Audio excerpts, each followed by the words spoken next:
Ырым-жырымга ишенгендер бар. Анан мышык өтүп кетти, анан чычкан өтүп кетти, анан тигип кетти, анан тигине түш мында болуп калуу деп ырым-жырым кылып жүргөндөр бар го. Мындай каржылык делип алып, анан ар кай жакта булар бактысыздар булар. Кимдин жүрөгүндө Алладан башка бир нерсе болот, ал бактысыз, ырым-жырым болот, өлүп калат. Тияктан коркот, бияктан акырын баскан. Жана гороскоптогулар вообще мен кожирокмун деп тиги эмени карап алдым. Укти бүгүн жол болот экен, болбойт экен. Бүгүн денежный күн экен, акча салыш. Жиндиди. Күнүгө стрессте жүрөт да.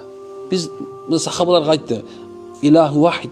Силер Кудайга бир эле деди да, андан айтып аткан да, болду эми ширк келтирбегиле.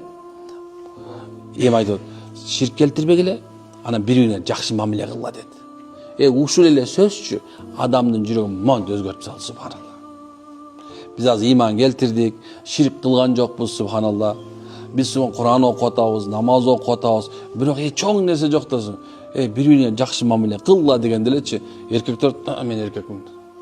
Ти катын турат, жок, менин укугум бар. Ошентип аталар, өлбөдү жашоого. Же өлгөн жокпу? Öldü, stresin var mı? Ama stres. Emniye stres bile işte, subhanallah. Niye arak çıkırtırsın? Namaz okut. Antken sonra peygamberin sünneti toluk girgen yok.